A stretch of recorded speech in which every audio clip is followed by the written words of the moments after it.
आदि पराशक्ति माँ दुर्गा। नवरात्रि के 9 दिन तक देवी की पूजा की जाती है। नवरात्रि में नवमी के दिन यानी नवरात्रि के अंतिम दिन कन्या पूजन का विधान है। इसके साथ ही कन्या पूजन में भैरव की भी पूजा की जाती है। इन 9 कन्याओं के साथ एक भैरव भी होते हैं। 9 कन्या को घर बुलाकर पूजा जाता है, उनको भेंट दी जाती है, वो भोजन कराया जाता है। आज हम कन्या पूजन में भैरव की पूजा कैसे शुरू हुई इस पर बात करेंगे। माता वैष्णो देवी के मंदिर के बारे में मान्यता है कि करीब 700 साल पहले इस मंदिर का निर्माण पंडित श्रीधर ने किया था। श्रीधर एक ब्राह्मण पुजारी थे। श्रीधर और उनकी पत्नी माता रानी के परम भक्त थे। एक बार श्रीधर को स्वप्न में एक दिव्य के जरिए भंडारा करने का आदेश मिला, किंतु श्रीधर की आर्थिक स्थिति ठीक नहीं थी। इस कारण उन्हें भंडारा आयोजन करने की चिंता हो रही थी और इसी चिंता के चलते वे रात भर जागते रहे। फिर उन्होंने सब किस्मत पर छोड़ दिया।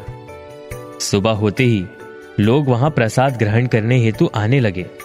उन्होंने देखा कि वैष्णो देवी के रूप में एक छोटी सी कन्या उनकी कुटिया में पधारी और उनके साथ सबके लिए भंडारा तैयार किया।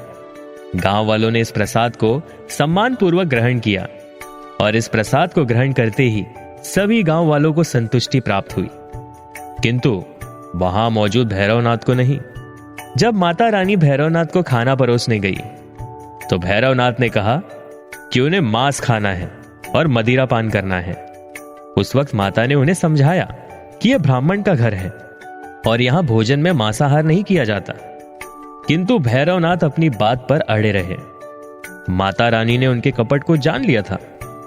माता वायु रूप में त्रिकुटा पर्वत की ओर उड़ चली और भैरवनाथ भी उनके पीछे चल पड़े।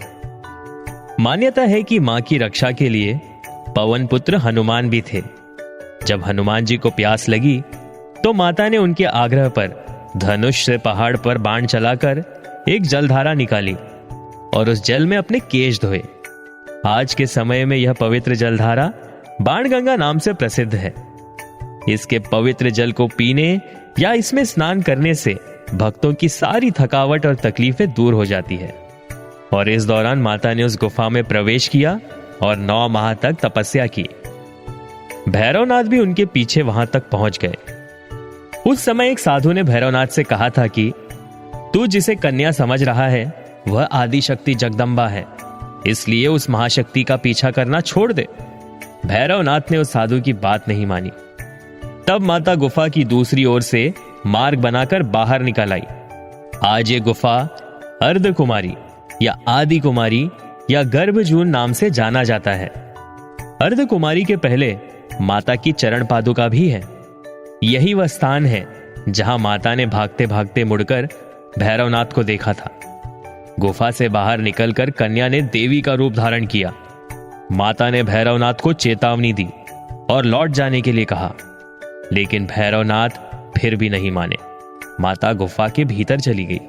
तब माता की रक्षा के लिए हनुमान जी गुफा के बाहर थे और उन्होंने भैरवनाथ से युद्ध किया। भैरवनाथ ने फिर भी हार नहीं मानी। जब वीर निढाल होने लगे तब माता वैष्णो देवी ने महाकाली का रूप लेकर भैरवनाथ का संहार कर दिया।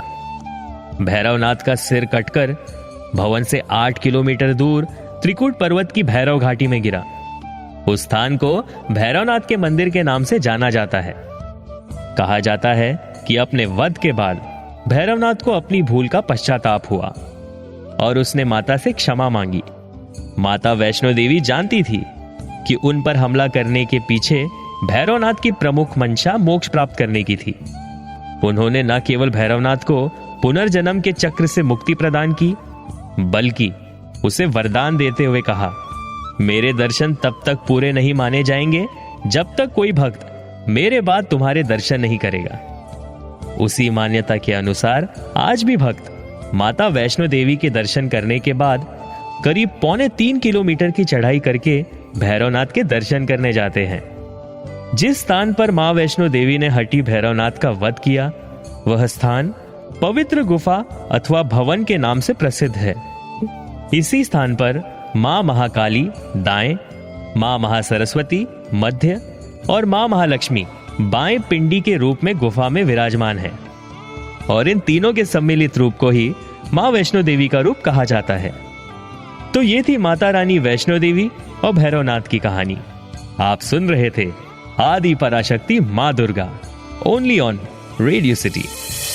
ओम दुम दुर्गाय नमो नमः। आप सुन रहे थे आदि पराशक्ति मां Durga, only on radio city.